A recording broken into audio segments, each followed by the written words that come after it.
Bienvenida, mi nombre es Gabriela Niño, soy coordinadora de política pública del Centro Mexicano de Derecho Ambiental. Les damos la más cordial bienvenida al equipo de CEMDA, el programa Euroclima y el programa de Naciones Unidas sobre Medio Ambiente, a este segundo webinar del sitio web de las comunidades de práctica de América Latina sobre cambio climático, que tiene el nombre de ClimaLAC. Ustedes podrán encontrar esta web con la dirección www.climalac.org. Y les doy una breve explicación y antecedentes de en dónde se ubica este segundo webinar. ClimaLAC es una iniciativa del programa europeo Euroclima PENUMA, que es implementado por el Centro Mexicano de Derecho Ambiental. Esta página y este proyecto y ejercicio que llevamos un año desarrollando es una plataforma web que incluye 3 comunidades de práctica sobre cambio climático. Estas 3 comunidades se enfocan en 3 principales temas. El primero es sobre los diálogos regionales que hay y en los cuales participan los diferentes países miembros del programa Euroclima en el marco de la Convención Marco de Naciones Unidas sobre la segunda comunidad de práctica es un esfuerzo para sistematizar e integrar de los países que son parte de este programa el análisis del marco legal e institucional en el sentido de que pueda ser conformar un sitio en donde puedas encontrar información valiosa en cómo está situado el marco legal en materia de cambio climático en los países de América Latina. Y la tercera es sobre jurisprudencia y justicia, donde se han identificado en estos mismos países los casos que de manera directa o indirecta incluyen o tienen una relación directa con cambio climático.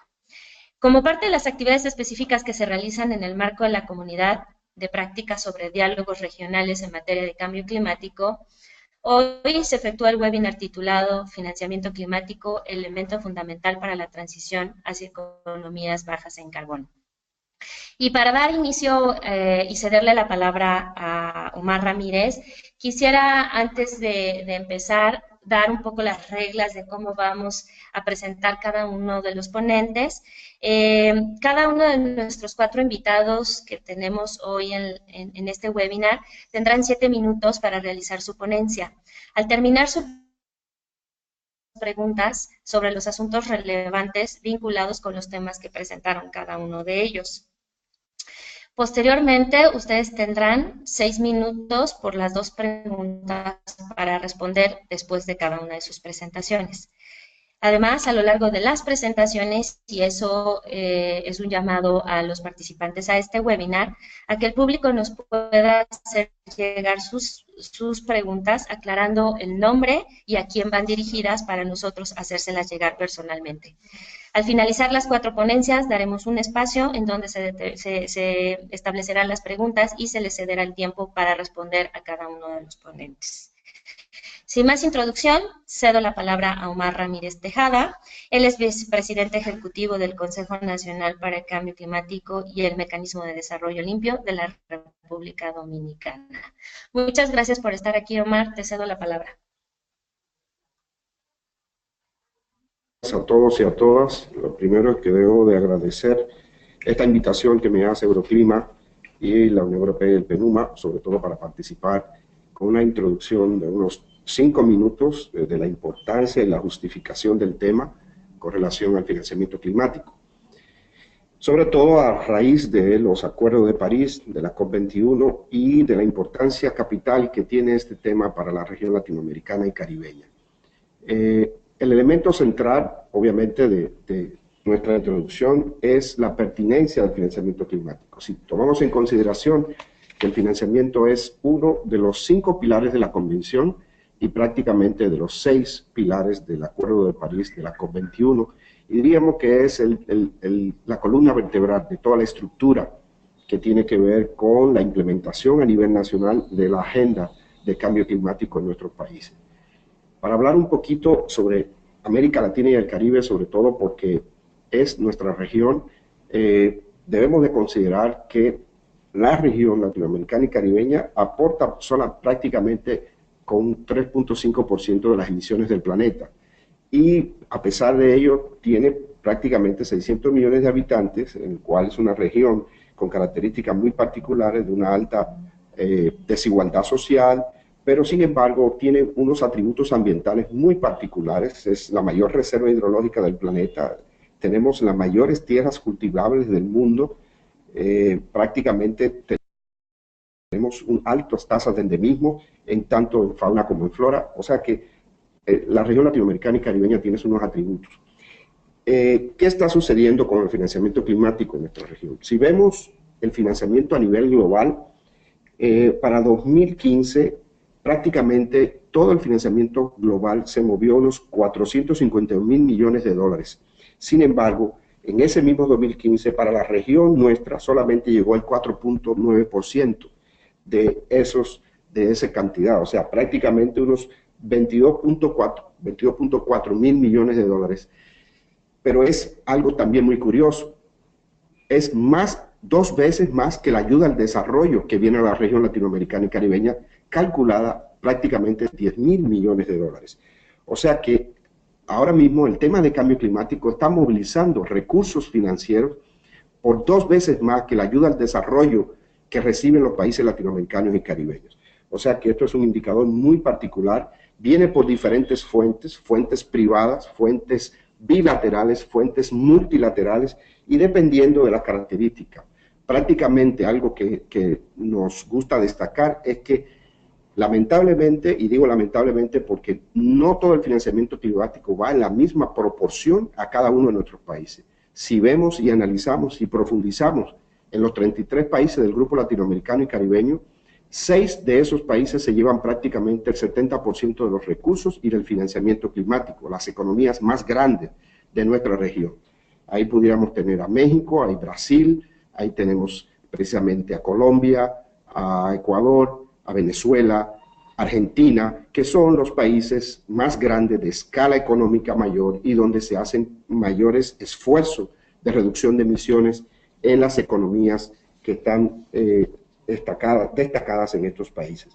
Un aspecto también muy importante que así, y quiero destacar que dentro del programa Euroclima hay una publicación muy importante que deberemos de decir y destacar, publicada por la CEPAL, que es el Financiamiento para el Cambio Climático América Latina y el Caribe, hasta el 2014. Ahí hay elementos muy importantes que debemos de destacar, sobre todo si queremos analizar y profundizar de hacia dónde va ese financiamiento climático, quién lo canaliza y por dónde está llegando a los diferentes niveles en nuestros países y nuestras sociedades. Un aspecto también importante es que debemos de tomar en cuenta las circunstancias nacionales, el tipo de desarrollo y sobre todo la base de desarrollo de nuestros países, las trayectorias de potenciales a partir de los planes de mitigación, fundamentalmente si queremos hablar de economías bajas en carbono. Estos planes tienen que estar articulados a las estrategias y a los planes de mitigación de nuestros países. Y es importante destacar que la gran mayoría de nuestros países tienen ya calculadas sus necesidades de financiamiento climático en esas estrategias y planes de mitigación. Para dar un ejemplo, la República Dominicana hizo su ejercicio bajo el Plan de Desarrollo Económico Compatible con el Cambio Climático y nosotros calculamos que de 2015 a 2030, bajo la Estrategia Nacional de Desarrollo, se necesitan unos 17.000 millones de dólares de inversión si queremos reducir y alcanzar la meta de reducir un 25% de las emisiones de acuerdo a nuestra contribución nacional determinada. O sea que este ejercicio ya está hecho en muchos de nuestros países, sabemos lo que tenemos que hacer, cuáles son las palancas de reducción de emisiones que tenemos que ver, y lo único que no hace falta, obviamente, es la parte de la implementación. Entendemos que a partir del Acuerdo de París en la COP21 vamos a tener una mayor claridad de cuáles son los sectores y cuáles son las medidas que vamos a hacer por cada país para reducir las emisiones y alcanzar la meta global de reducción de emisiones que establece tanto la Convención como las metas a nivel regional que establecen la suma de países que conformamos lo que es la comunidad latinoamericana y caribeña.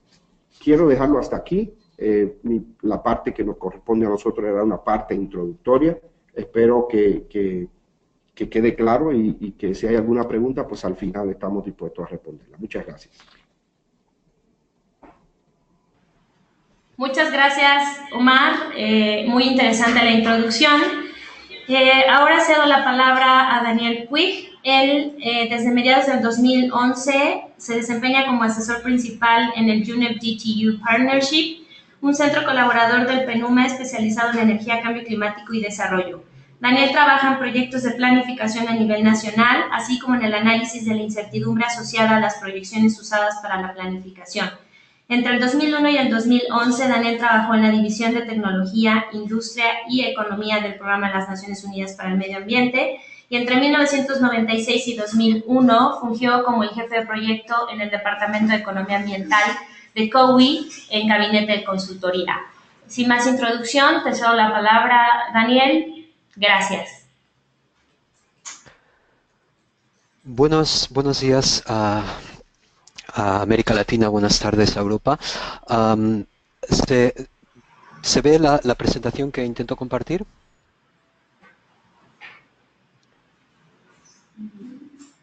Sí. Sí, perfecto, gracias. Empiezo con dos agradecimientos. El primero a Euroclima por hacer posible este tipo de intercambios que a mi entender son extremadamente valiosos.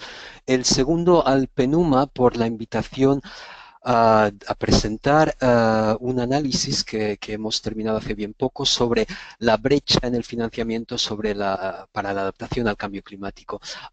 Se hablaba hace un momento, Omar Ramírez hablaba hace un momento de las necesidades financieras para la mitigación. Las necesidades financieras para la adaptación no son menos importantes y de hecho dependen del nivel de hasta qué punto lleguemos a mitigar el cambio climático. Y espero que esta corta presentación les sea de interés. ¿Quiénes somos? Somos, como decía Gabriela, un centro colaborador del Programa de Naciones Unidas para el Medio Ambiente.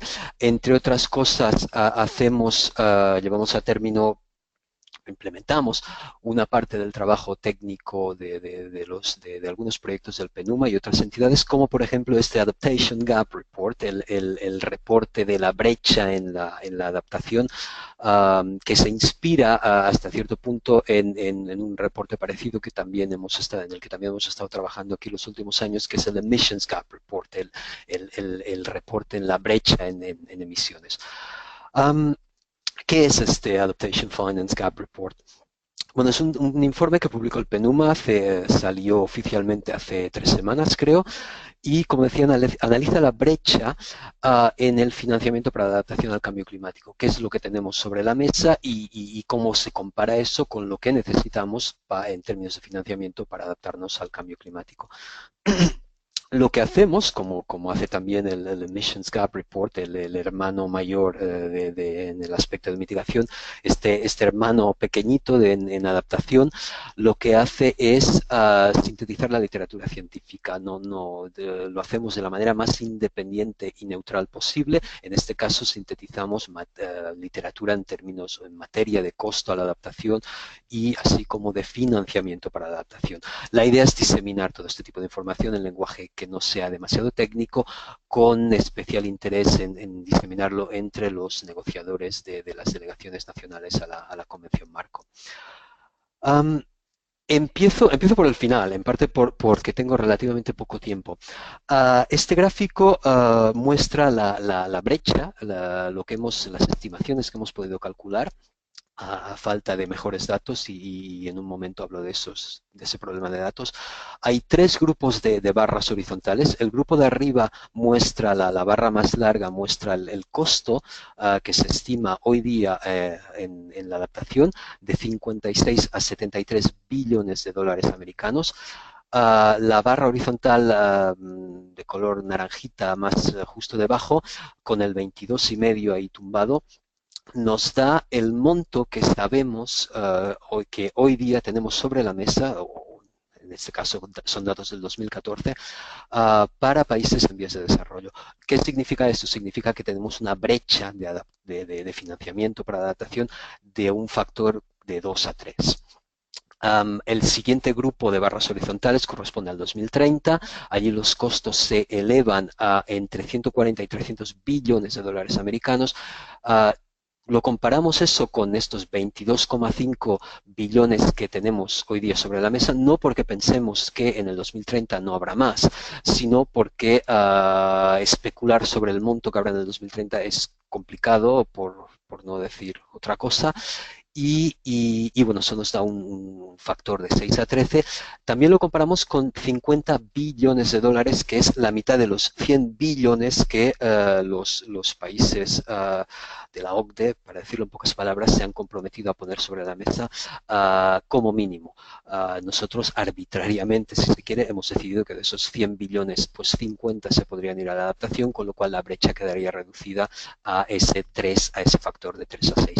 Lo mismo para 2050, donde los costos son mucho más elevados y ahí se ven pues los rangos de la brecha en términos de financiamiento.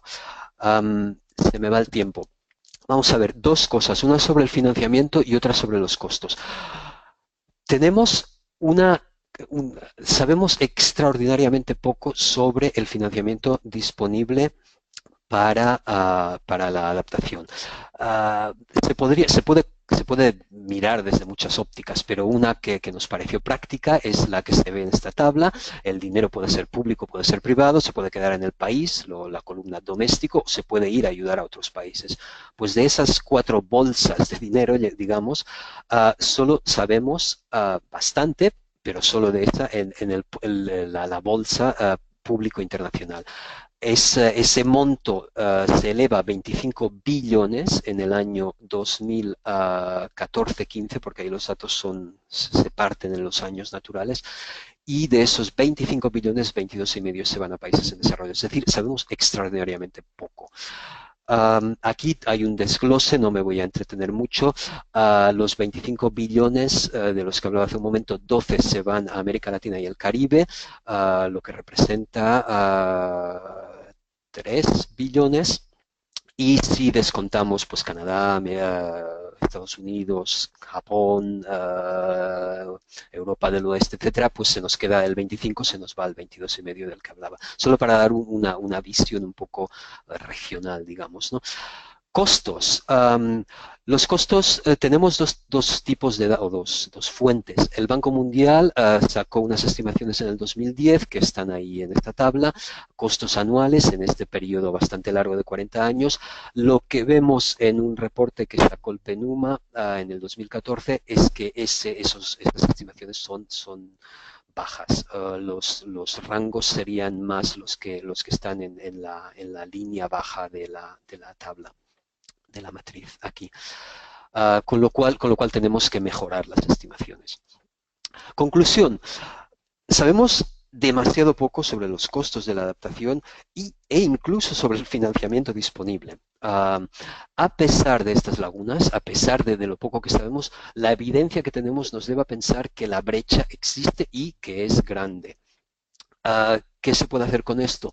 Pues lo que se debe hacer, en mi opinión, es hacer muchos más estudios a nivel nacional y, sobre todo, a nivel subnacional. No porque la brecha en sí, calcularla sea importante, sino porque es que sin estos datos uno simplemente no puede planificar. Hemos hecho estudios de abajo para arriba, de arriba para abajo, perdón, como el del Banco Mundial, etcétera. Ahora eso está muy bien, es útil, se han visto sus limitaciones y sus usos. Ahora lo que tenemos que hacer es los estudios de abajo para arriba, que es lo que realmente nos falta. El reporte, porque se me acaba el tiempo, lo pueden obtener en esta página. Puedo circular más tarde un email con la liga. Y sí, sin más, agradecerles su atención. Si hay preguntas, no duden en escribirme, si no yo, uno de mis compañeros, estaremos encantados de responderles. Muchas gracias. Muchas gracias, Daniel. Al respecto, te voy a plantear las 2 preguntas conforme lo que nos has platicado. De acuerdo a las estimaciones de los costos, que son siempre contenciosas y en parte porque dependen de decisiones que pueden ser tomadas de manera más o menos arbitraria, o porque los supuestos que se usan son discutibles, porque en cuestiones de adaptación pues los aspectos éticos y de equidad rápidamente toman una gran importancia.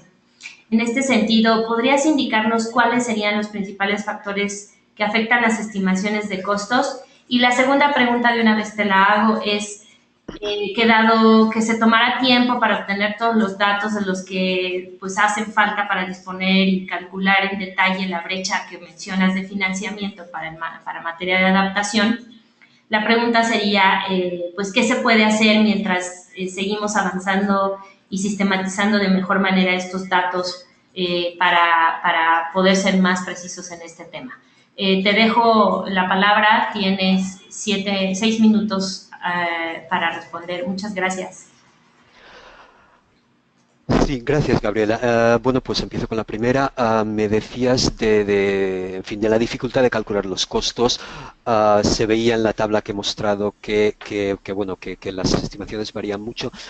Efectivamente, varían en función de cosas tan triviales como el alcance de los estudios.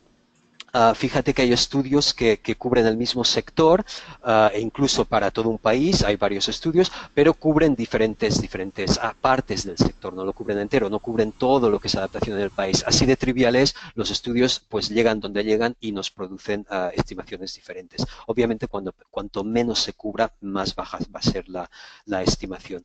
Otro aspecto es el del objetivo analítico, el paradigma, mejor que objetivo, el paradigma analítico. Los estudios que utilizan paradigmas de eficiencia económica van a dar valores más bajos que los estudios que tienen en cuenta pues, aspectos de equidad, etcétera, que van a hacer aumentar la estimación. Otra cosa son las escalas temporales.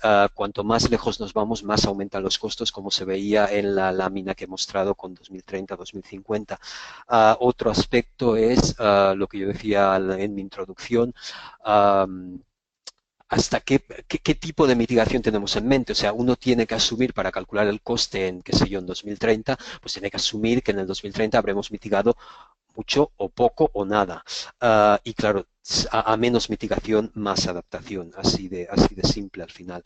La incertidumbre es otro aspecto, ¿no? Cuando la incertidumbre en todos los temas de adaptación es enorme y cuanto más uno tiene en cuenta estos aspectos, pues más se alargan los rangos por abajo y sobre todo por arriba.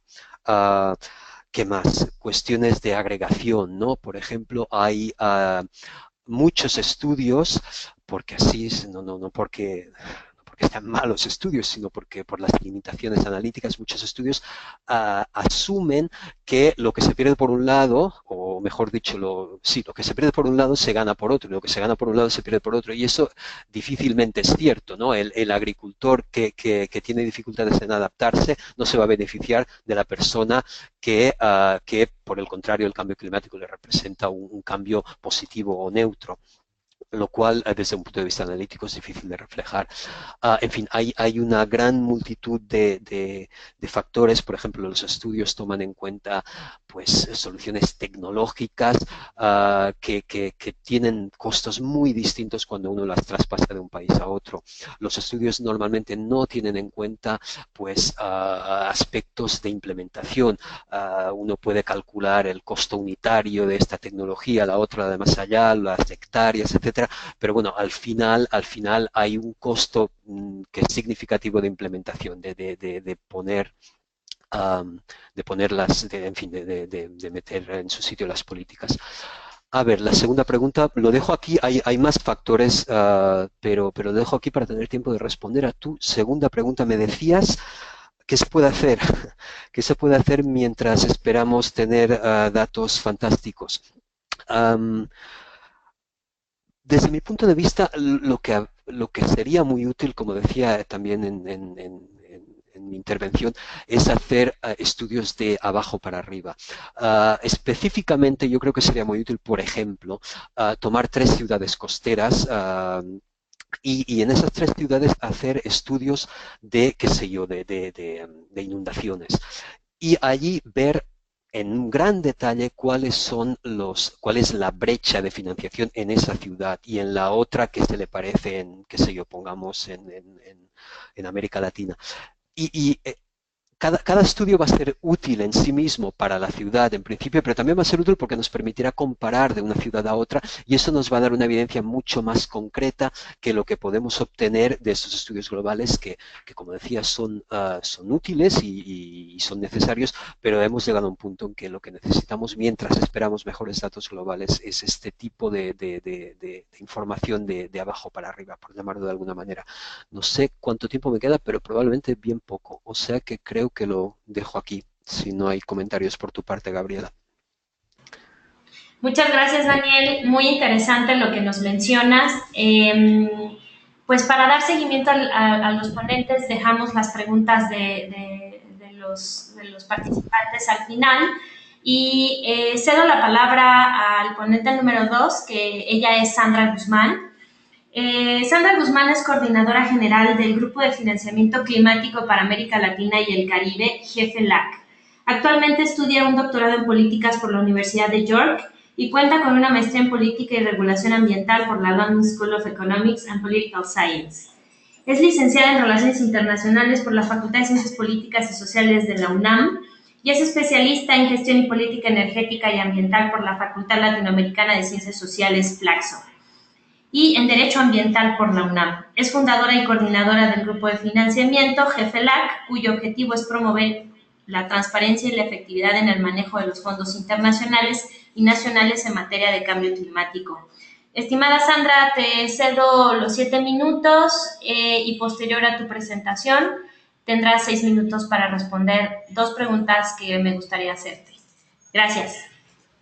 Muchísimas gracias, Gabriela, y muchas gracias al SEMDA, a PENUMA y en particular a Euroclima por la organización de este importante webinar. Solo quisiera confirmar que mi pantalla está... ¿Que están viendo mi pantalla? Sí, Sandra, sí la estamos viendo, gracias. Si puedes ampliarla. Permítanme. Al parecer está ampliada. Voy a cerrarla y voy a tratar. ¿Ahí la están viendo? Perfecto, gracias. Excelente. Bueno, primero, nuevamente agradecerles, muy buenos días a todas y todos. En esta ocasión voy a tener el gusto de presentarles parte del trabajo que hemos hecho en el grupo, en el GFLAC, en materia de financiamiento climático como herramienta necesaria para la puesta en marcha de acciones para combatir el cambio climático. Pero permítanme, por favor, arrancar esta conversación recordando un aspecto fundamental que tomó lugar el año pasado, 2015, con la firma del Acuerdo de París, en el cual se integró dentro del artículo 2, que es el corazón del Acuerdo de París, uno de los objetivos centrales, que es el de hacer los flujos de financiamiento compatibles con el desarrollo bajo en emisiones de gases de efecto invernadero y resiliente al clima. Este objetivo fundamental marca una diferencia sustantiva en la manera en que hemos visto el financiamiento, pues el Acuerdo de París nos llama a que todos los flujos de financiamiento se conviertan en flujos que sean efectivamente compatibles con esta lucha contra el cambio climático. Como bien mencionaban, a nivel internacional ha habido un flujo de financiamiento, particularmente de países desarrollados a países en desarrollo, que fluctúan entre los 40 y los 175 mil millones de dólares. De acuerdo a la OCDE, alrededor de 57 mil millones son los que se han otorgado de manera anual. Si recordamos, son 100 mil millones de dólares los que se han comprometido, particularmente en la COP15 en Copenhague, lo que nos dice que todavía nos falta escalar el financiamiento para alcanzar esa meta que se estableció. Aún más interesante es que algunos estudios derivados del World Resources Institute y algunos organismos internacionales como Oxfam, se ha hablado que incluso lo que necesitamos para combatir el cambio climático desde la perspectiva de mitigación y adaptación oscila entre los 300 y los 500 mil millones de dólares que ya Daniel también mencionaba, el PENUMA menciona. Esto nos dice que para alcanzar las metas de financiamiento, es necesario comenzar a tomar en cuenta más los costos y cuánto es realmente lo que vamos a necesitar para combatir este problema, y es un aspecto que se va a tener que tomar en cuenta cuando se establezca una nueva meta de financiamiento hacia el 2025. Un aspecto importante es decir, es la distribución de ese financiamiento internacional en la región, que ya nos comentaba Omar, ha sido no tan balanceada como esperábamos. De acuerdo a la CEPAL, en 2013 fueron 28,000 o alrededor de 28,000 millones de dólares los que se asignaron en materia de financiamiento climático en la región. Más o menos 60% de ellos se concentra o fue operado bajo bancos de desarrollo local. Algo muy interesante que ya mencionaba Omar es que esta distribución del financiamiento climático no se ha dado de manera equilibrada.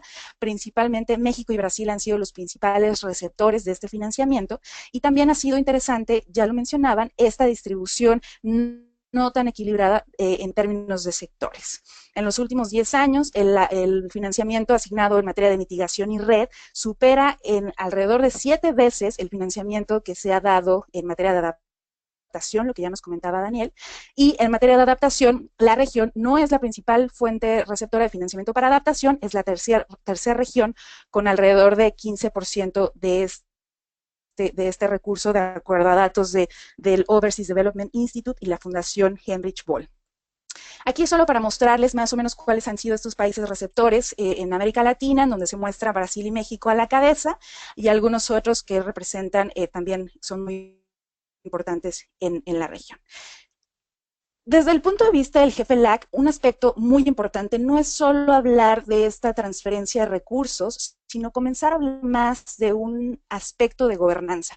¿Cómo garantizamos que este recurso no solo fluye de manera íntegra, sino también se ejecuta de manera efectiva? Para ello, hemos promovido o promovemos la propuesta o la puesta en marcha de mecanismos para garantizar la transparencia, la rendición de cuentas, la participación, no solo a nivel internacional, sino también a nivel subnacional y nacional, para garantizar que cada vez más este financiamiento que se transfiere sea efectivo y tenga un impacto positivo y realmente logre alcanzar los objetivos para los que fue propuesto. En este sentido, en el FELAC hemos desarrollado una metodología de trabajo en donde buscamos crear mapas de financiamiento climático que nos permitan identificar cuánto es el financiamiento internacional que nuestros países están recibiendo de diferentes mecanismos internacionales, multilaterales, bilaterales, pero un tema fundamental es que nuestra metodología también busca hacer un análisis de cuánto es lo que nuestros países a nivel de la región están asignando vía presupuestos públicos para combatir el cambio climático. Un enfoque de abajo hacia arriba, como lo que mencionaba Daniel.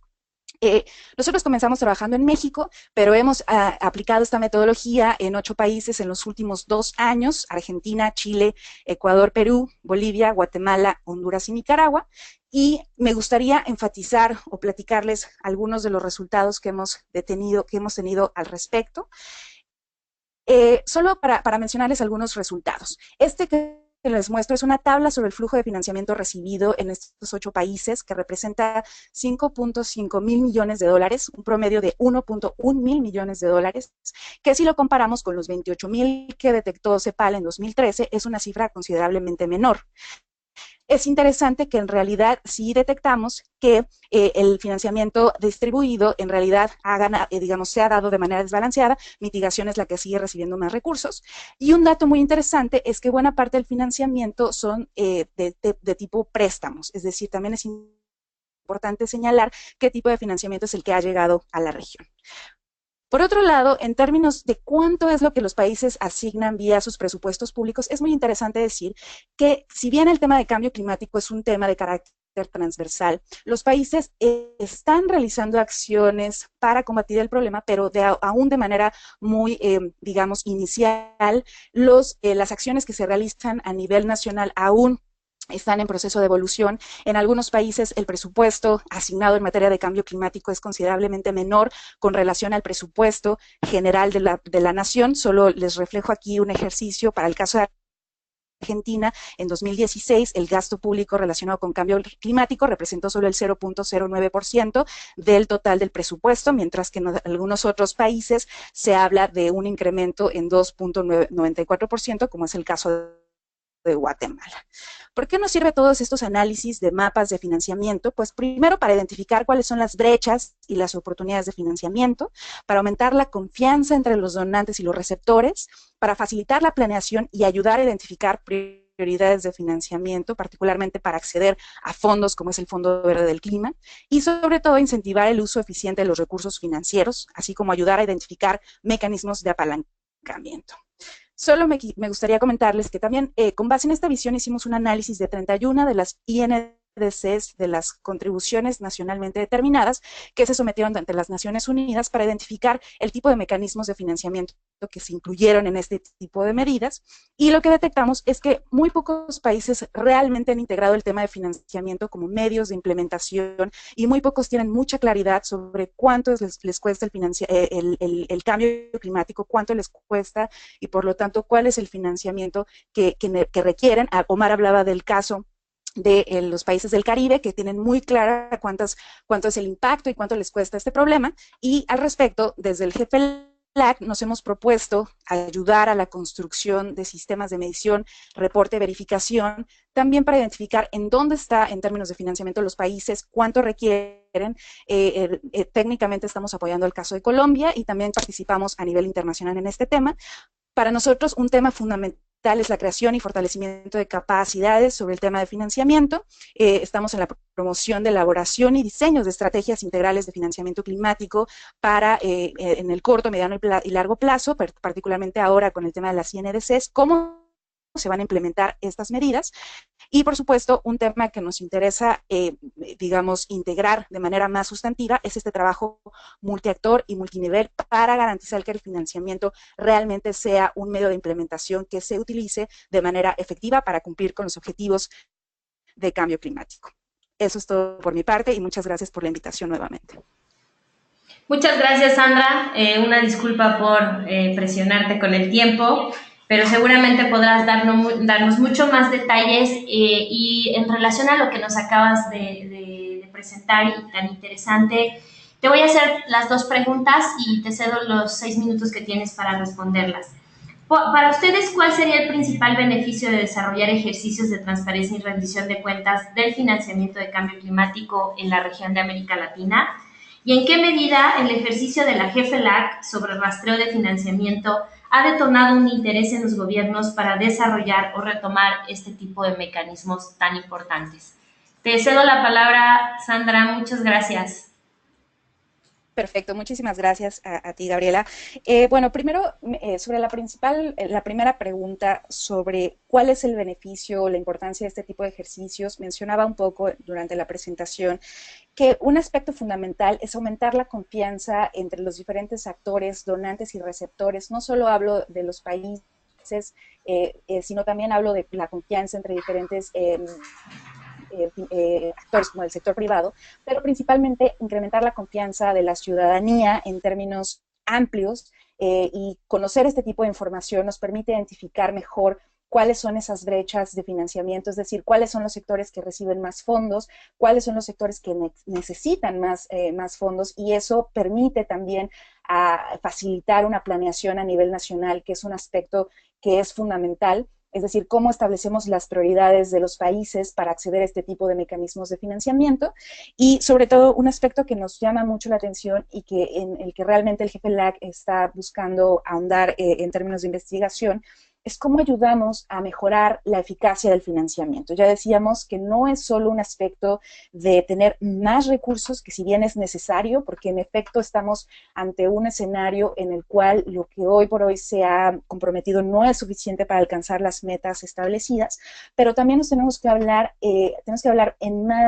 con mayor detalle de cómo vamos a garantizar un uso eficiente de este financiamiento y cómo realmente lo vamos a ligar con la reducción de emisiones, con la reducción de vulnerabilidad y sobre todo en un proceso que genere transformaciones como lo que propone el Fondo Verde del Clima. Cómo este financiamiento va a buscar un cambio transformacional para cambiar la manera en que nos hemos desarrollado en los últimos años. Y ese es un reto mayúsculo que ya el Acuerdo de París lo deja marcado. En este sentido, respecto a la segunda pregunta, cómo estos ejercicios han sido tomados por los gobiernos, es importante decirles que el GFLAC es una red de organizaciones no gubernamentales e instituciones académicas, y comenzamos con un ejercicio de creación de capacidades desde la perspectiva no gubernamental, y cuando comenzamos a presentar estos datos a nivel de los gobiernos fue una respuesta muy positiva por la mayoría de los países que estaban interesados en obtener esta información porque ellos mismos no habían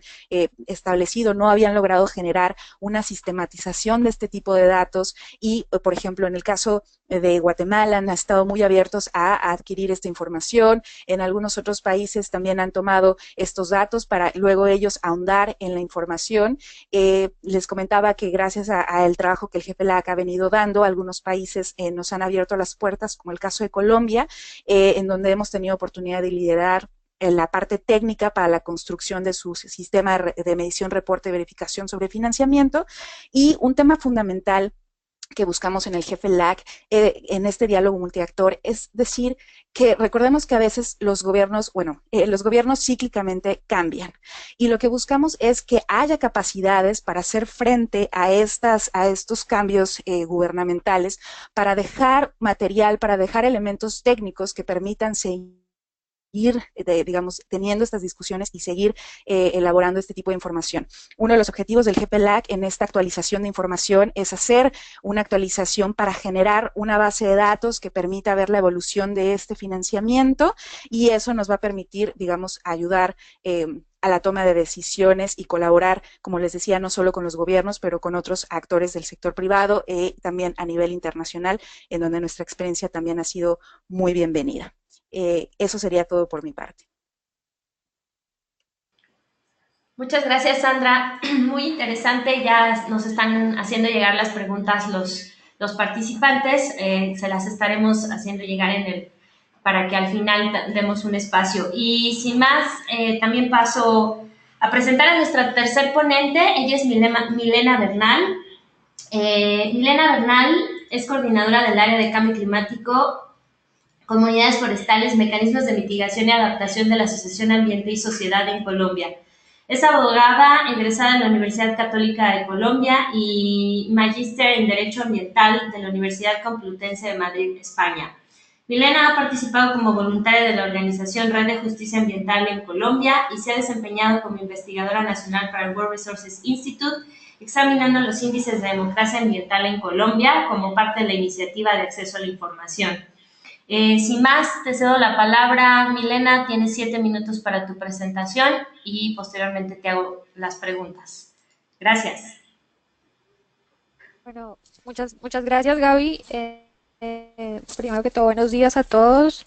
Agradecer a Euroclima, PENUMA, la Unión Europea por este importante espacio de diálogo, por generar estos espacios de participación y la creación de plataformas de intercambio de información y fortalecimiento de capacidades para América Latina. Gracias también a todos los organizadores por la invitación también. En el día de hoy, bueno, quiero compartirles mi pantalla y les pido, por favor, me digan si la están viendo.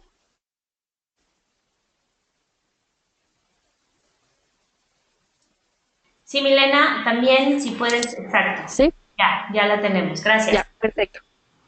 Bueno, gracias, Gaby. En el día de hoy yo les voy a hablar en particular del caso de Colombia, como país que ha venido liderando acciones en materia de cambio climático en Latinoamérica, y cómo es que a nivel nacional se ha venido fortaleciendo el marco político y legal para lograr aumentar la gobernanza, obtener mayores recursos para financiar el cambio climático, y cómo todo esto ha derivado en el desarrollo de acciones como las que mencionaba Sandra, el desarrollo de un sistema de monitoreo, reporte y verificación para Colombia. Bueno. Quisiera empezar primero que todo como por dar un contexto nacional. El desarrollo del marco político relacionado con cambio climático en Colombia, les doy como la breve historia, adquirió fuerza a partir del año 2011 como resultado del fenómeno de la Niña registrado en 2010, que impulsó al país a la elaboración de una política integral sobre el clima.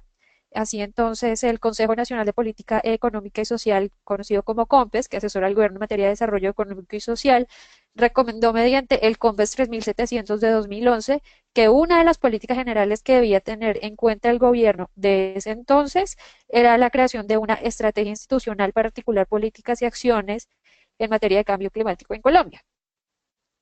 Con ese documento lo que se quiso fue impulsar la creación de espacios para que los diferentes sectores de la economía y los territorios integraran el problema del cambio climático en los procesos de planificación. Esto se hizo con el fin de disminuir los riesgos asociados al cambio climático y aumentar la capacidad de respuesta social y ecológica ante estos fenómenos.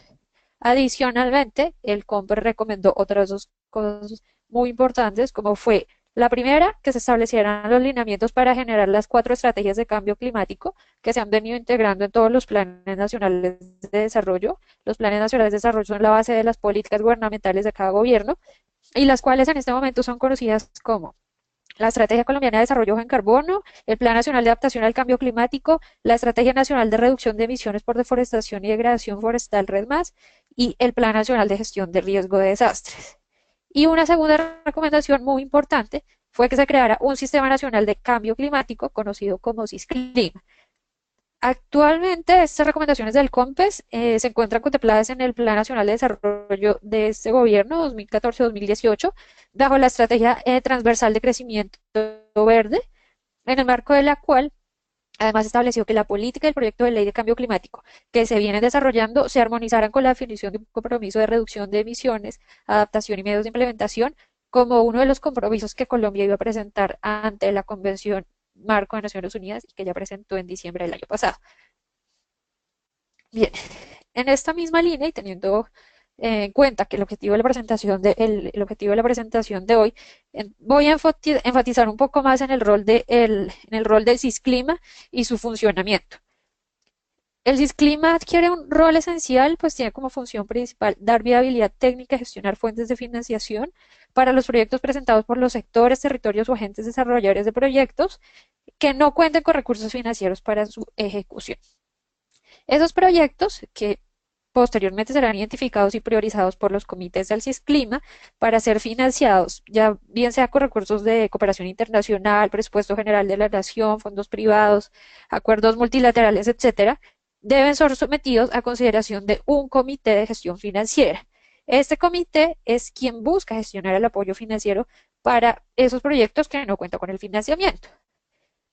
El SISCLIMA fue planteado en 2011, se empieza a desarrollar hasta este año 2016 mediante el decreto 298 de 2016 y en este decreto se estableció que el SISCLIMA estaría conformado por diferentes comisiones, dentro de las cuales se encuentra el Comité de Gestión Financiera. Bueno, en el marco de la exposición también voy a hacer referencia específica al Comité de Gestión Financiera. Este se creó como una instancia de coordinación interinstitucional y diálogo público-privado sobre financiamiento para el cambio climático y tiene como objetivo principal generar lineamientos de política pública para la inclusión de criterios de cambio climático en la planificación económica y financiera del país, crear las condiciones para acceder a los recursos del Fondo Verde Climático, analizar el papel del sector financiero también, desarrollar marcos de regulación e incentivos para promover la inversión de privados y pues por último y también muy importante es que debe trabajar porque se lleva a cabo un constante monitoreo y un reporte sistemático de los flujos de financiación relacionados con cambios climáticos en el país. Respecto a lo anterior y bueno, siguiendo en la misma línea de todo ese trabajo que se ha venido desarrollando, lo que se vio fue la necesidad de estudiar y analizar los estimados de gasto público y recursos provenientes de financiamiento internacional que se estaban destinando para cambio climático hasta el momento, para conocer cuáles eran las fuentes y las necesidades de financiamiento y asimismo definir el marco de trabajo de la estrategia financiera frente al cambio climático en Colombia. Por esta razón, entonces, el Comité de Gestión Financiera desarrolló algunos reportes de los cuales se obtuvo. Aquí ustedes van a ver en estas gráficas digamos, son algunos insumos que tomé del diagnóstico de fuentes y necesidades financieras desarrollado por CDKN y Econometría en octubre de 2015. Pero lo que quiero mostrar es lo siguiente. Para el caso de Colombia, el origen del financiamiento internacional proviene principalmente de recursos de Estados Unidos, seguido por Alemania, y de otras fuentes que ustedes pueden ver se refleja en la gráfica. Y esto a su vez concuerda con la inversión que se está desarrollando para las diferentes iniciativas y estrategias que les planteaba inicialmente. Para el 2015, el 58% de los recursos en ejecución para iniciativas frente al cambio climático correspondió al Plan Nacional de Adaptación al Cambio Climático. el 24% para la estrategia Red Más y el 18% para la estrategia colombiana de desarrollo bajo en carbono.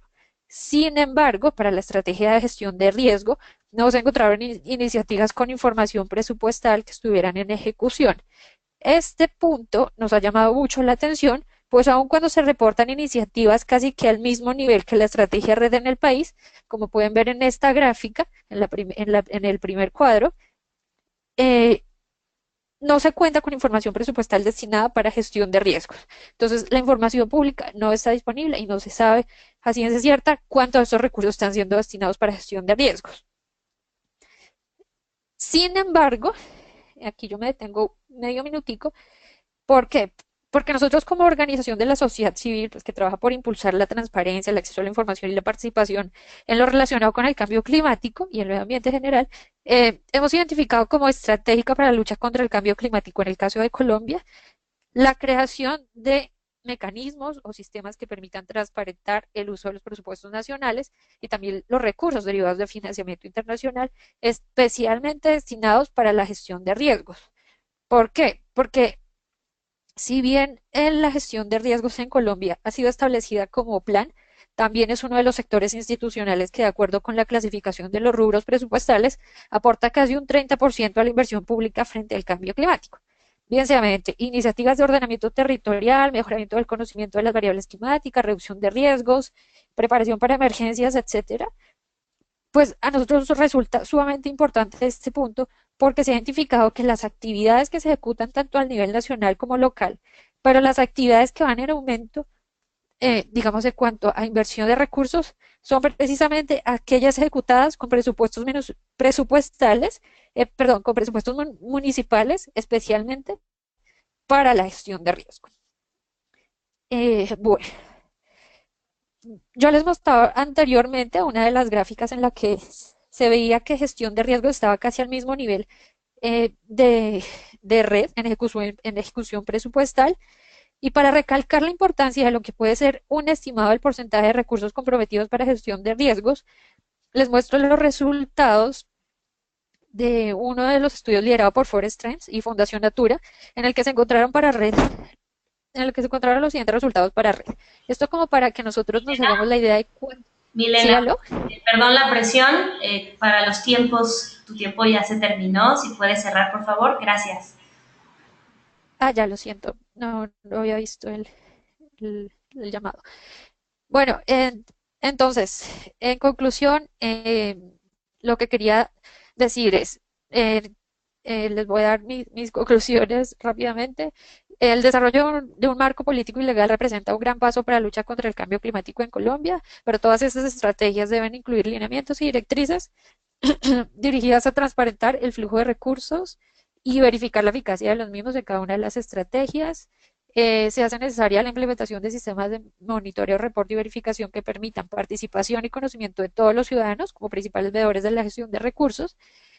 Y a su vez, es necesario que el marco institucional de las finanzas públicas del país incida en la financiación de la política, las leyes de transparencia y acceso a la información incluyan de manera transversal el marco institucional de las finanzas públicas del país y se consideren además acciones transversales que permitan la participación social, pues dando mayores garantías de acceso a la información, difusión e intercambio en el territorio nacional.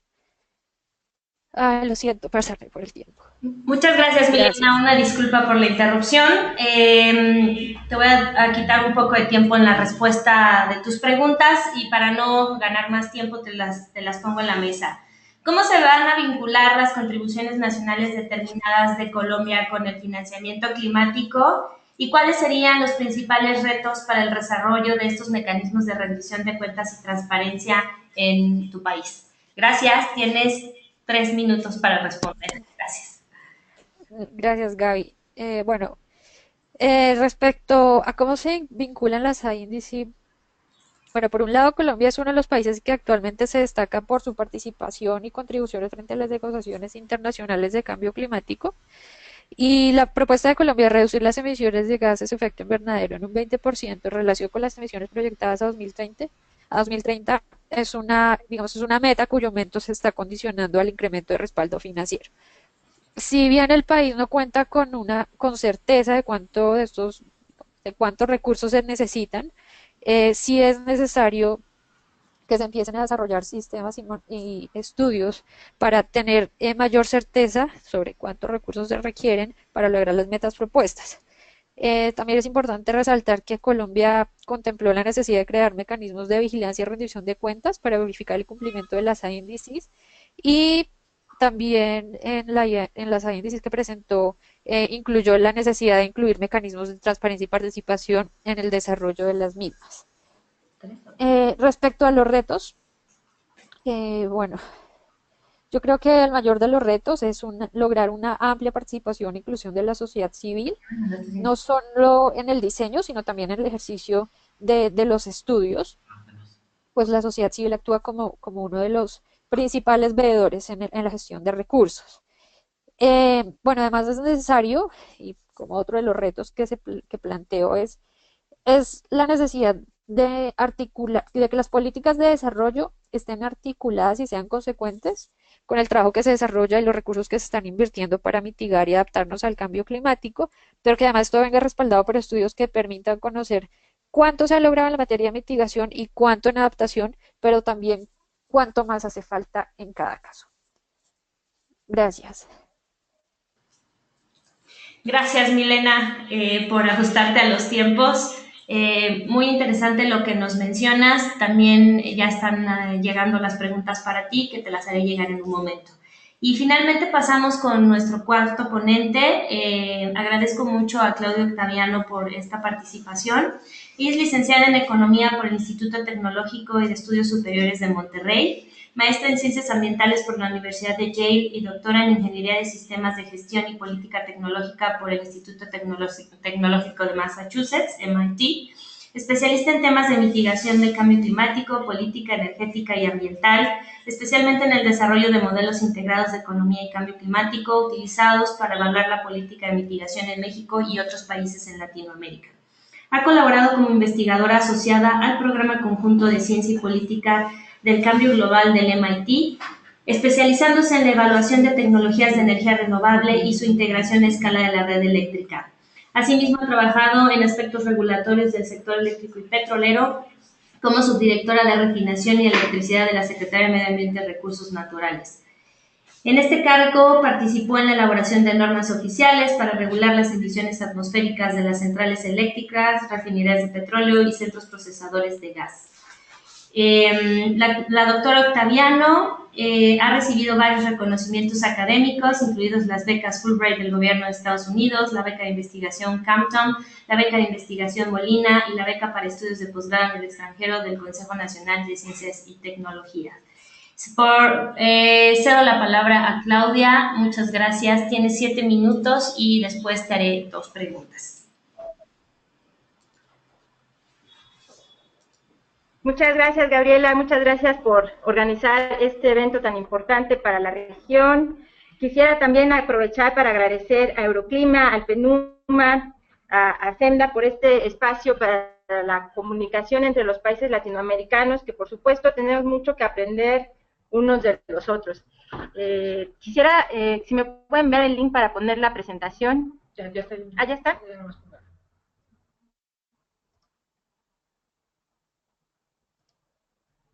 ¿Cómo lo tengo que ver?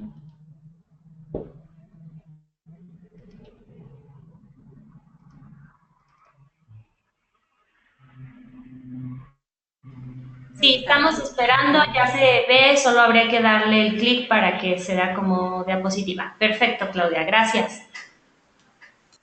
Bueno, pues ahora estoy acá en México en la Coordinación General de Cambio Climático y Desarrollo Bajo en Carbono del Instituto Nacional de Ecología y Cambio Climático, y voy a aprovechar rápidamente para platicarles un poquito estos temas que ya han estado presentando mis colegas en el panel sobre la COP21 y los temas de financiamiento para el COP. Se planteó un objetivo muy ambicioso y muy necesario.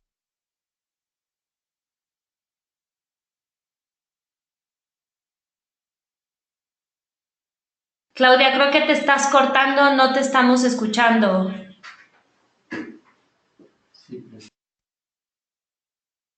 necesario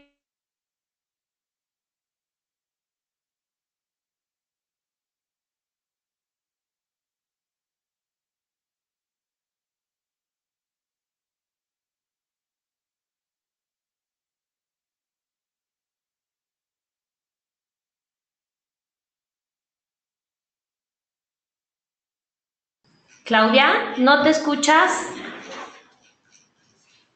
¿Nos escuchas a nosotros? La opción que te doy es que igual y quites tu pantalla, no la compartas y después se las hagamos llegar a los ponentes para que tu ancho de banda nos permita escucharte. ¿Nos escuchas?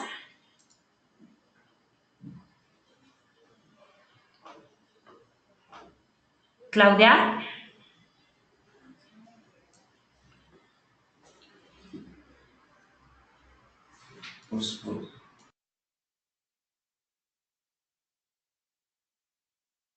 Bueno, vamos a un cambio de agenda. En lo que Claudia se conecta, podemos continuar con su presentación. Bueno, ya nos llegaron algunas preguntas y me gustaría como empezar en orden de cómo fuimos presentando el webinar. Y bueno, la primera sería para... no están las llamar, ¿verdad? Bueno, empezamos con Sandra. De parte de... Aquí ya las tengo, perdón. Para Omar, ¿cuál sería el peso que tendrá de parte de Alejandra Sobenes, que tendrá el tema de financiamiento nacional y de cooperación en las comunicaciones nacionales?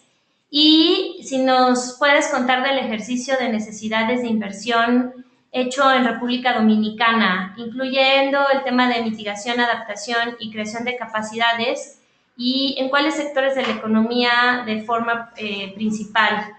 Te voy a dar 3 minutos, estimado Omar, para que tú puedas responder las preguntas y pasar de siguiente con Sandra. Gracias, Omar. Gracias, Gaby. La verdad que pones a prueba nuestra capacidad de síntesis, pero ahí voy. Mira, lo primero es que cada país debe de informar cómo son financiadas sus reducciones. O sea, es bueno que tengamos en cuenta que cada país, la mayoría de nuestros países latinoamericanos y caribeños, vamos por la tercera comunicación nacional. En esas comunicaciones deben estar muy claras y específicas cómo son financiadas las reducciones de emisiones que se hacen por sector en las circunstancias nacionales que se dan para cada país.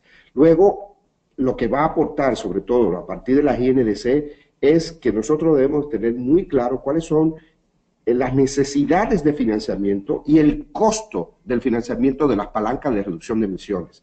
O sea, en este sentido, es la primera vez que la Convención le pide a las partes que pongan claramente cuál es el costo y sobre todo, no solamente el costo, sino las necesidades que tenemos los países para reducir. Y para eso, las condicionalidades y las incondicionalidades. O sea, cada país tiene que presentar cuánto va a hacer por sí mismo y qué necesita de la cooperación internacional para reducir emisiones en cuanto a las reducciones condicionadas. El otro aspecto es cómo se hizo el ejercicio en República Dominicana. Bueno, en República Dominicana obviamente es una economía de alta dependencia de los combustibles fósiles. 4 sectores tienen prácticamente el 70% de las emisiones, de la matriz de emisiones. El primero es el de generación de energía, luego viene el aspecto de transporte, luego viene el aspecto agropecuario y forestal, y así sucesivamente. O sea, nosotros hemos mapeado y tenemos prácticamente unas 42 palancas de reducción de emisiones. Tenemos costeado inclusive cuánto nos cuesta una medida por cada tonelada de reducción de emisiones, y te puedo decir que en República Dominicana una tonelada de reducción de emisiones anda por alrededor de los $40 la tonelada, o sea, a los precios del cálculo que hicimos para la INDC. Obviamente, estos niveles de detalle lo tenemos en el Plan de Desarrollo Económico Compatible con Cambio Climático. Es un documento que lo puedo compartir con cada uno de ustedes. Y sobre todo, lo importante de esto es que el financiamiento climático no es suficiente, aunque a mí me faltó en la introducción decirlo más claramente. aunque nosotros doblamos ya el financiamiento climático, dobla la ayuda al desarrollo de América Latina y el Caribe, ese flujo de financiamiento no es suficiente para los requerimientos y necesidades que tiene nuestra región, amén de que hay un desequilibrio por países, sobre todo, y por sus economías, y a lo interno de los países hay un desequilibrio por sectores en ese sentido. Entonces, obviamente, también hay una gran necesidad en lo que es la adaptación al cambio climático, pero hice mayor énfasis en el tema de la mitigación, porque estamos hablando del financiamiento climático como un elemento fundamental para la transición hacia la economía baja en carbono. Muchas gracias, Omar. Ya tenemos de regreso a Claudia. Le vamos a ya abrir el micrófono. No sé si el ancho de banda esté jalando y por eso perdimos la comunicación. Vamos a intentar nuevamente conectar tu pantalla, Claudia, para que empieces tu presentación. Muchas gracias, Gaby. Una disculpa por la interrupción. No hay ningún problema. Son cosas de la tecnología. Listo. Bueno, me voy a ir rápido, como saben, el objetivo de la convención, y esto se logra solamente con la colaboración de todos los países, que cada quien dijo, bueno, yo puedo hacer respecto a mis condiciones nacionales un esfuerzo que sume al esfuerzo global de la convención. Y es en este nuevo sentido en el que México ha estado desde una perspectiva muy proactiva, y sobre todo reconociendo la alta vulnerabilidad que tiene el país al cambio climático, lo importante de sumarnos a los esfuerzos de mitigación global, no solamente para la mitigación en México, sino para presentar un ejemplo desde el mundo en desarrollo de las cosas que se pueden hacer por desarrollar una economía de bajo carbono. Y en este sentido, bueno, México presentó sus contribuciones nacionalmente determinadas. Ahí les muestro un ejemplo para cada uno de los sectores, cómo se desarrolló la línea base, y cuál es la meta incondicional que hemos propuesto para el país de reducir 22% las emisiones con respecto a la línea base, y este primer resultado de cómo podría desarrollarse y distribuirse el esfuerzo de mitigación actualmente en los distintos sectores económicos del país.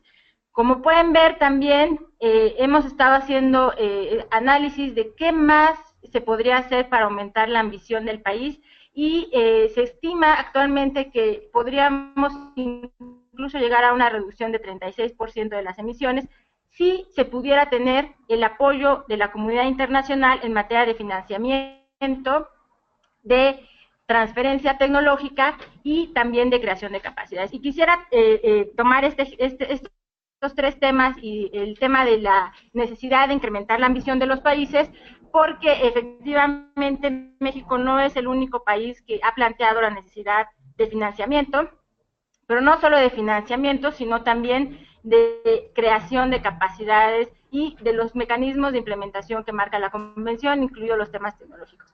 No voy a ahondar mucho, pero quisiera mostrarles rápidamente los análisis que ha hecho el Instituto respecto a las emisiones del país, donde pueden ver que efectivamente gran parte de la mitigación en México tendrá que llevarse a cabo a través de sustituir el uso de los combustibles fósiles por fuentes de energía limpia. En este caso tenemos la mayor contribución de las emisiones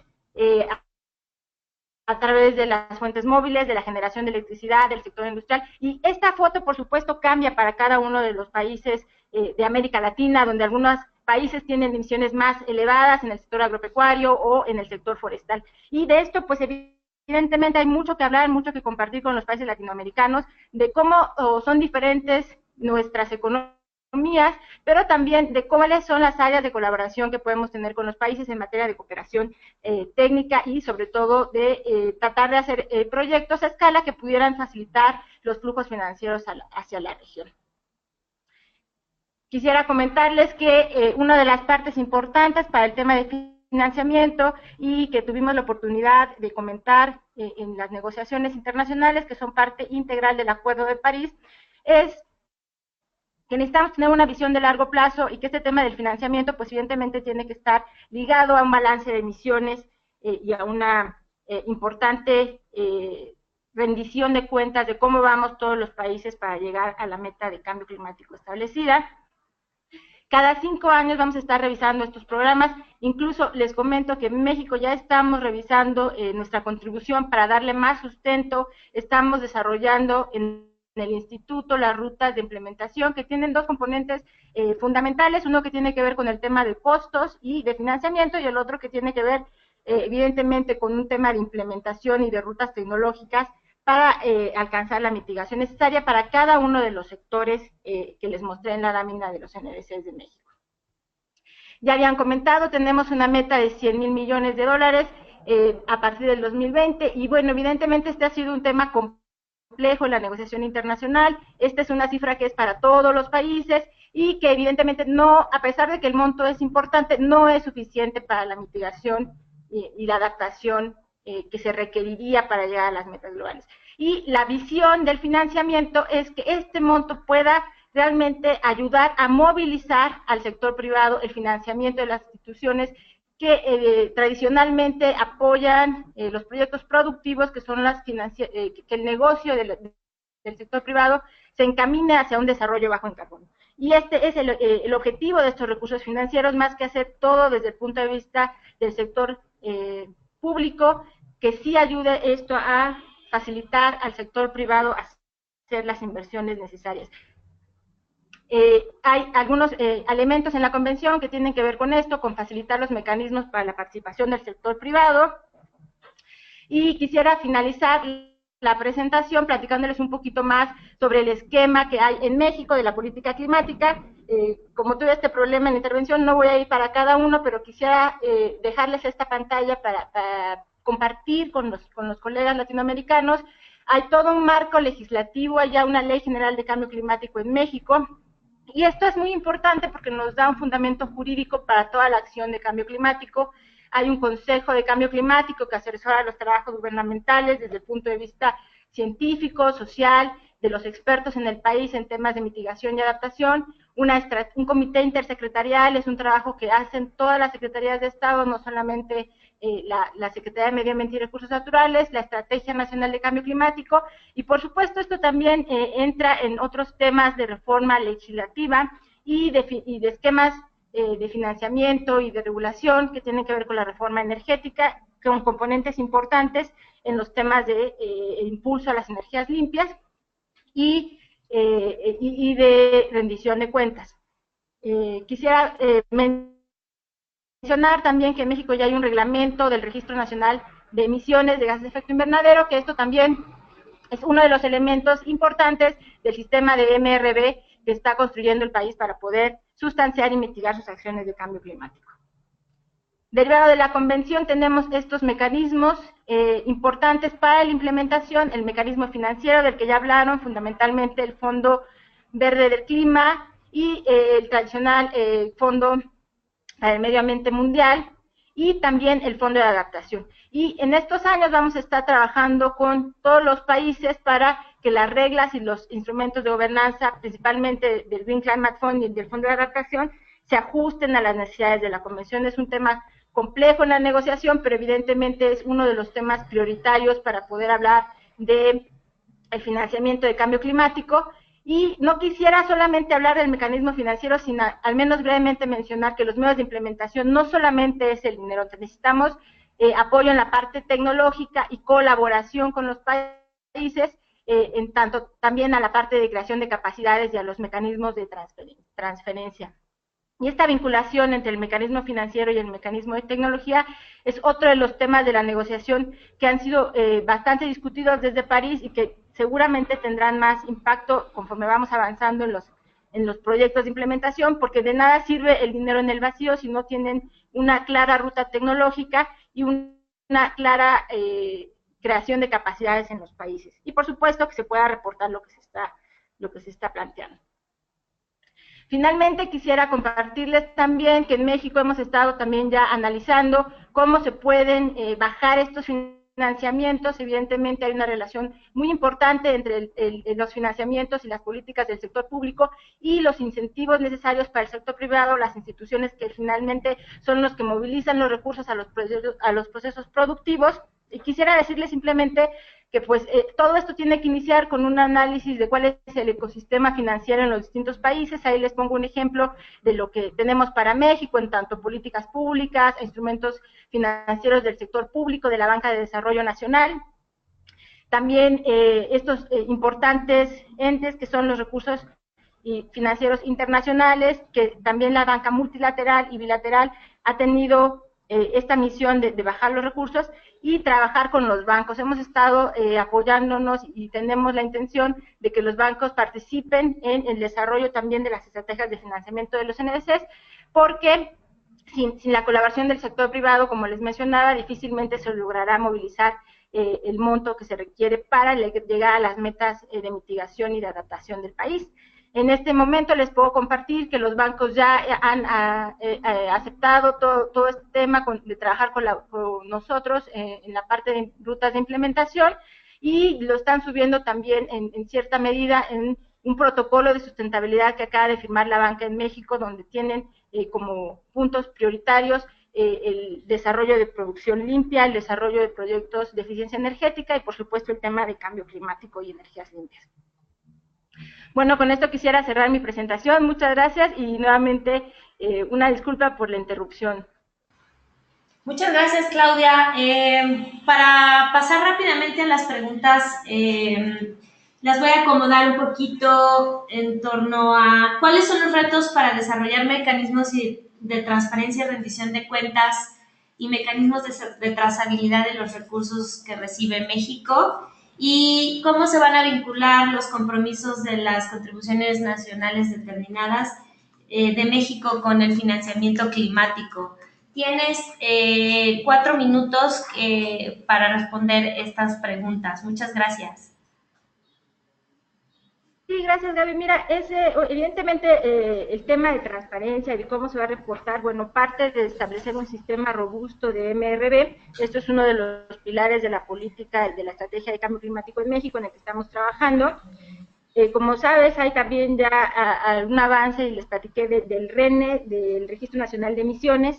La idea es que podamos vincular estos reportes con las reducciones que tengamos. Actualmente es un reporte de reducciones de emisiones de forma voluntaria, pero trataremos de que conforme vamos bajando los apoyos se vayan haciendo mecanismos más específicos para la verificación de estos temas. También quisiera comentarles que, bueno, evidentemente hay un trabajo muy importante que tenemos que hacer en tema de MRV. Tenemos un proyecto que ha sido financiado por el gobierno alemán, implementado por la GIZ, en el que estamos colaborando con Colombia y Costa Rica para evaluar pues todo este tema del MRV y finalmente lo que tiene que ver con reglas de contabilidad para los reportes internacionales de estos 3 países. Y la idea es que con los colegas de la región latinoamericana, Colombia, Costa Rica, que hemos estado trabajando mucho en la parte de cambio climático, podamos diseñar esquemas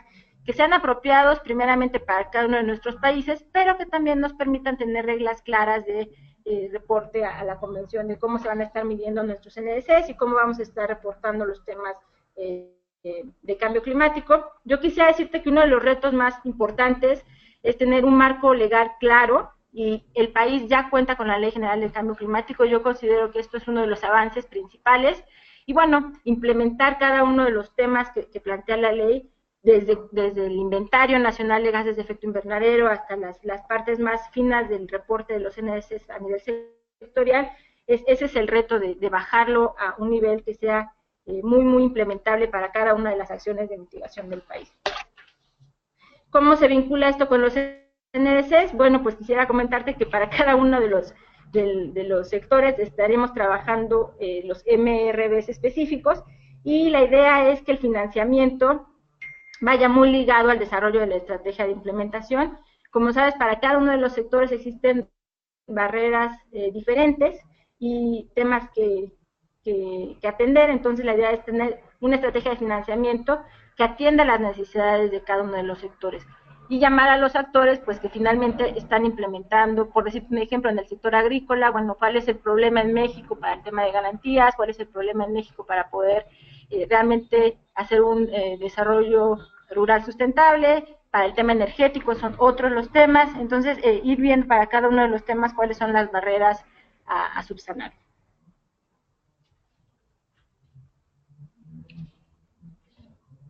Muchas gracias, Claudia. Ya nos están llegando las preguntas. Vamos a pasar a la sesión para responder todas las preguntas que nos hicieron llegar. Ahora voy a ceder el espacio a Sandra Guzmán. Tienes aproximadamente 5 minutos para responder todas las preguntas que te llegaron. Podemos ampliar un poquito más, dependiendo de cómo te sientas, unos 2 minutos más. Entonces, te cedo la palabra, Sandra, para después pasar a Milena y posteriormente a Claudia. Gracias. Perfecto, muchísimas gracias a todas y todos por sus preguntas. Bueno, son varias, así que voy a contestarlas básicamente en 4 bloques. Primero, sobre quién fiscaliza y cómo garantizar esta ejecución del financiamiento. Es importante decirles que a nivel nacional sí existen organismos o instituciones, por ejemplo, como el caso de las Contralorías o más o menos sus equivalentes, que en estricto sentido deberían, sobre todo en cuanto a gasto público se refiere, analizar no solo cómo se hace la asignación, sino también la ejecución del gasto público, y es un espacio importante al cual acudir para, digamos, dar seguimiento muy puntual a cómo se ejecuta el recurso a nivel nacional. Sin embargo, es importante decirles que cuando hablamos de financiamiento internacional, no existe necesariamente, o no todos los mecanismos de financiamiento cuentan con esquemas de seguimiento del financiamiento. Algunos sí cuentan con ellos, como el bancos multilaterales, pero no todos cuentan con este tipo de ejercicios para, digamos, fiscalizar. Y ahí es en donde el rol de actores no gubernamentales cobra un importante papel, puesto que estos actores no gubernamentales, sociedad civil o comunidades indígenas y otros actores son los que tienen la capacidad de dar seguimiento a estos procesos y garantizar o validar que esta transferencia de financiamiento realmente está atendiendo a las necesidades del cambio climático y sobre todo que vele porque este financiamiento pues respete los derechos humanos, se haga en un marco de equidad de género y sobre todo que no esté incrementando las externalidades negativas, que en algunos casos hay financiamiento que bueno, va, digamos, para combatir el cambio climático, pero que termina incrementando el problema, razón por la cual es importante que estos actores no gubernamentales se interesen y se integren en este proceso de seguimiento.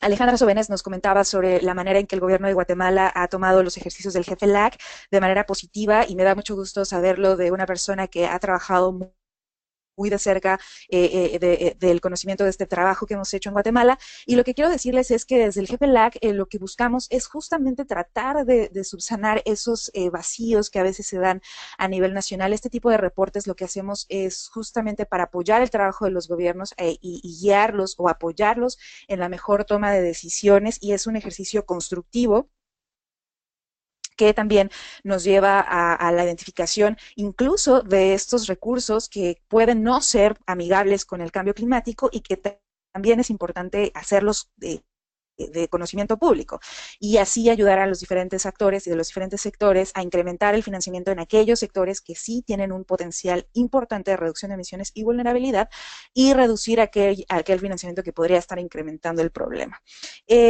Así que bueno, para el caso de Guatemala es muy grato saberlo y creo que es muy importante, como decía Alejandra, seguir trabajando con diferentes gobiernos para incrementar este tema. Me preguntaban sobre el caso de México, creo que Claudia también va a poder hablar un poco más de cómo se ha distribuido el financiamiento para el caso de México. Solo permítanme darles algunas cifras, incluso es un trabajo que el SEMDA ha estado realizando y creo que también se puede compartir. Hablaban sobre qué rol juegan las áreas naturales en el financiamiento. Estudios realizados por el SEMDA señalan que del financiamiento internacional recibido por México, alrededor del 51% del financiamiento tiene una relación con el sector forestal en donde se integran estas áreas naturales, así que si bien no es el principal destino en términos, digamos, de la proporción dentro del sector forestal, sí es un tema importante y vale la pena analizar cómo se ha dado esta distribución del financiamiento internacional para el caso específico de México, y eso también nos lleva a hacer una evaluación o a, más puntual sobre este tipo de financiamientos, ¿no? Me preguntaban sobre la metodología, ¿cómo hacemos análisis del presupuesto? Bueno, con muchísimo gusto les podemos hacer llegar la metodología. Es una guía que justamente busca hacer estas preguntas para identificar el tipo de actividades que se relacionan con cambio climático. Cabe mencionar que el análisis de presupuesto público tiene uno de los mayores retos, es el tema de acceso a la información y la desagregación de la información. Hay algunos países que presentan sus presupuestos de manera muy agregada y es muy difícil acceder a un análisis muy puntual. Hay algunos que tienen sistemas muy avanzados, como el caso de Perú, que tiene un sistema muy avanzado para hacer un análisis de la ejecución del gasto público de manera casi, digamos, en tiempo real, lo cual es muy, muy interesante. Algunos otros países, como el caso de México, han avanzado en la creación de un anexo transversal sobre cambio climático para el gasto público, y bueno, con mucho gusto les podemos compartir estos ejercicios. Y finalizo diciendo que todos estos ejercicios están totalmente ligados al cumplimiento de las metas de cambio climático, mitigación, adaptación, y lo que es más importante, e insisto en ello, es asegurar un uso efectivo de estos recursos para evitar dobles esfuerzos y garantizar que el financiamiento realmente esté cumpliendo con los objetivos. Así que yo con mucho gusto les compartiré el sitio web para que contacten y revisen los estudios, la metodología, y en lo que podamos asesorarles, con muchísimo gusto lo haremos. Muchísimas gracias. Muchas gracias, Sandra. Muy interesante lo que nos mencionas. Efectivamente, nosotros recopilaremos todas las presentaciones y las estaremos subiendo a la página de Climalac junto con las respuestas que hayan quedado en el tintero. Entonces, cedo la palabra a Milena para que responda sus preguntas. Muchas gracias.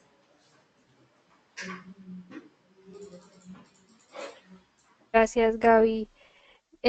Bueno, la pregunta es, ¿qué medidas de combate al cambio climático el país ha comenzado a desarrollar previo al suceso de 2010, fenómeno de la Niña?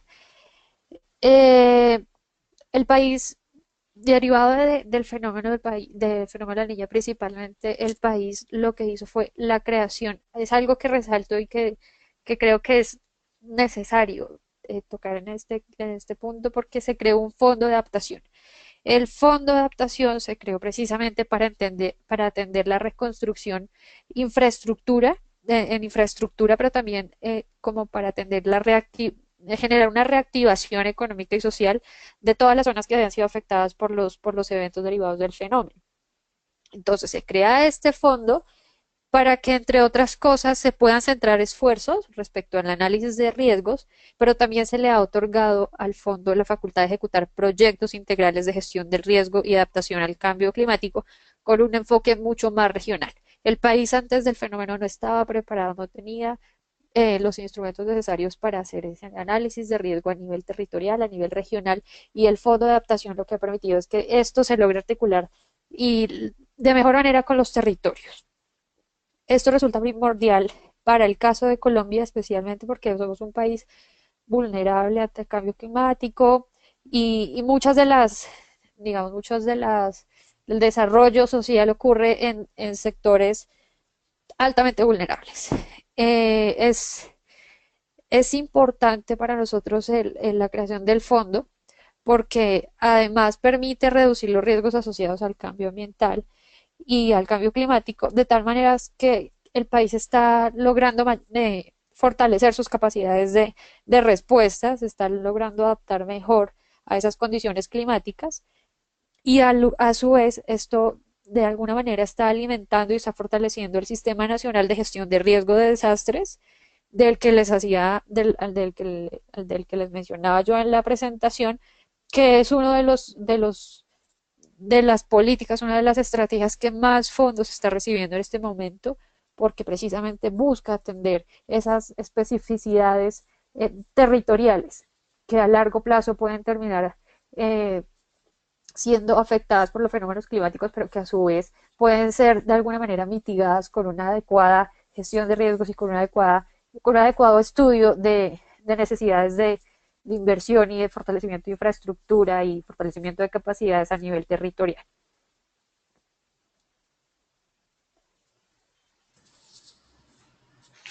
¿Listo, Milena? Sí, ya está. Muchas Gracias, Gaby. Bueno, finalmente quiero dar un aviso. Daniel Puig tuvo que desconectarse porque tenía un compromiso. Nosotros como SEMDAI nos vamos a hacer cargo de la pregunta de Cristian Venegas. Se la vamos a hacer llegar directamente a Daniel para que vía correo te pueda contestar, Cristian. La pregunta era que se ha destinado recursos en ejecución efectiva dentro de las políticas gubernamentales de quienes asocian organizaciones de Naciones Unidas en estas materias. Vamos a hacérselas llegar, Cristian, para que posteriormente vía correo te respondan. Y finalmente cedo la palabra a Claudia nuevamente. Ya le hice llegar sus preguntas y tienes alrededor de 4 minutos para responderlas. Si requieres un poquito más, tenemos bastante tiempo. Si alguien más quiere hacer preguntas antes de finalizar vía correo, por chat nos las hagan llegar. Muchas gracias. Te cedo la palabra, Claudia.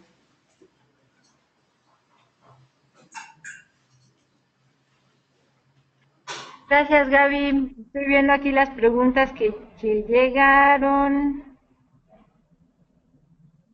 Hay unas preguntas que tienen que ver con el próximo mes es una reunión para hablar los temas de Agenda 2030.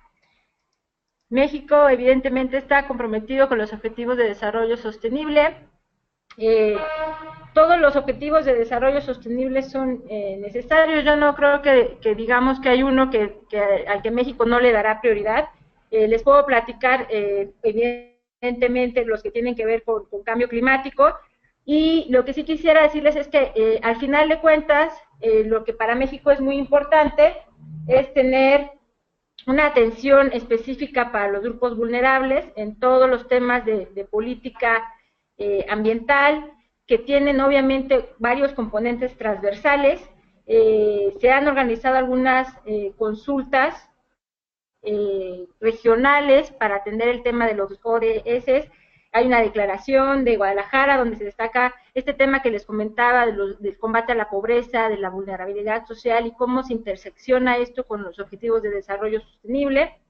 Y evidentemente también hay compromisos y consultas que tienen que ver con la equidad de género, con el desarrollo de las mujeres y de los derechos humanos. Como saben también algunos que han participado en las negociaciones, el tema de derechos humanos y de equidad de género ha sido uno de los pilares de la política negociadora de México, porque entendemos que si no incluimos el tema del desarrollo en la política climática y en general en la política ambiental y el acceso a los mínimos estándares para todos los ciudadanos, no vamos a poder avanzar en la política climática. Entonces vamos a darle prioridad a los temas que están en la agenda a todos, y en particular vamos a tener el tema de desarrollo social y económico como uno de los instrumentos importantes para el desarrollo bajo en carbono en México.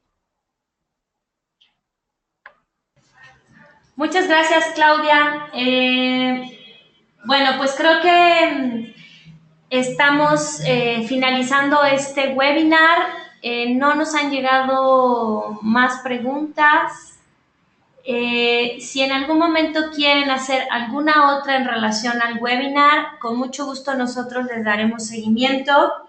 Y para finalizar, quiero agradecer nuevamente por el espacio que nos han dado cada uno de los ponentes y la experiencia que nos han permitido presentar en este webinar, como el segundo de varios que vamos a estar desarrollando durante los próximos meses en las diferentes comunidades de práctica que tenemos en esta página web de ClimaLAC. Y finalmente invitarlos para el próximo webinar que se llevará a cabo el jueves 23 de junio a las 10 de la mañana en la hora México, que estará titulado y será parte de la tercera comunidad de práctica de jurisprudencia y justicia, y el título es Análisis de casos emblemáticos de jurisprudencia, teniendo como tema central el cambio climático. Agradecer nuevamente a cada uno de los ponentes, a Daniel Puig, a Sandra Guzmán, a Milena Bernal, a Claudia Octaviano y a Omar por estar con nosotros y participar en tan interesante tema, y que aún quedan muchos temas en el tintero que seguiremos trabajando. Agradecer también al programa Euroclima y al programa de Naciones Unidas sobre Medio Ambiente y a todo el equipo que hizo posible detrás de este webinar la realización del mismo. Muchas gracias a los participantes y hasta pronto.